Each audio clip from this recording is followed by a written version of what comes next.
Hey, it's Shane with GotRom.com. This video is about advanced back bending stretches for stiff adults. So adults typically need two things to get into good back bends that kids don't really need. One is they need more warm-up time. They just need more time prepping the joints and kind of making their posture better. And two, they typically need more tissue work. Adults typically have more muscle mass and they've got more dense, kind of getting fibrotic age and stress and old injuries and scar tissue and whatnot needs to be kind of chewed up if it's going to be stretched effectively. So that's why I have a full 45-day program about the back bridge. But I'm going to show you some of my favorite back bending stretches to help you if you're an adult working towards your bridge. So check it out.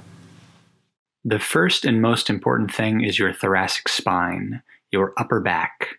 So start in downward dog and try to get an arching sensation in your upper back only.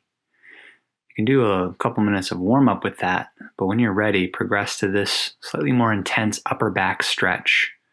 This is called puppy pose in yoga, which can be made even more intense by straightening the back legs. This is extended puppy pose. If you watch my upper back, it's arching even harder in that position. So a couple minutes of puppy pose and extended puppy pose. I always like to do a counter pose afterwards where I kind of round the spine in the opposite direction. These stretches are very intense for your upper back. So rounding in the opposite direction is nice.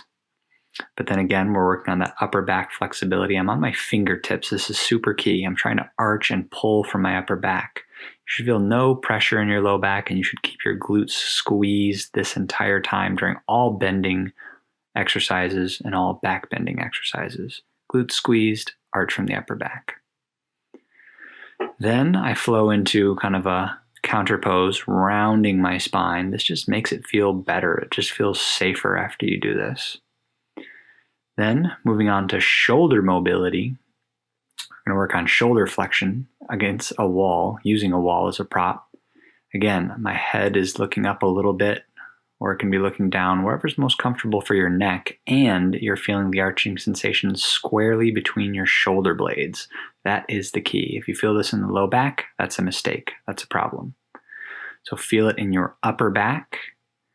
Wiggle your body around. Slowly come out when you're done. Do another kind of wiggle around counter pose. Then we're going to progress to stretching our lats on the ground. So you can do this anywhere. And how you do it is you turn your palm up to the sky and you grip it with the other hand. And you make the side of your body like a long rainbow, like I'm trying to get my back hip far, far away from my wrist and a long arcing rainbow on the lateral side of my body. This is going to improve your shoulder mobility.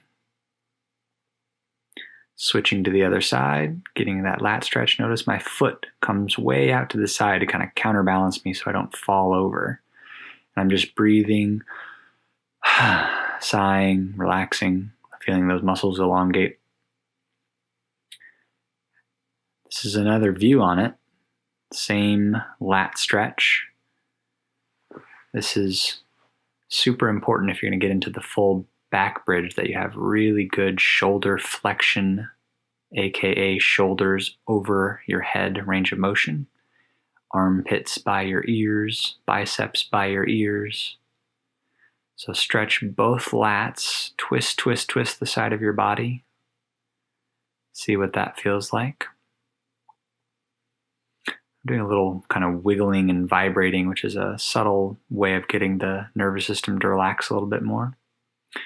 From there, we're going to progress into our very first kind of warm-up bridge, if you want to call it that. If you're a little bit stiffer and tighter, you could put your feet on an elevated surface.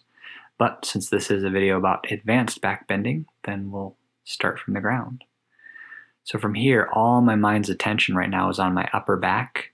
And I'm just trying to feel an arching sensation. I can play around with different head positions there, but since it's a warm-up, just a little check-in with how it feels.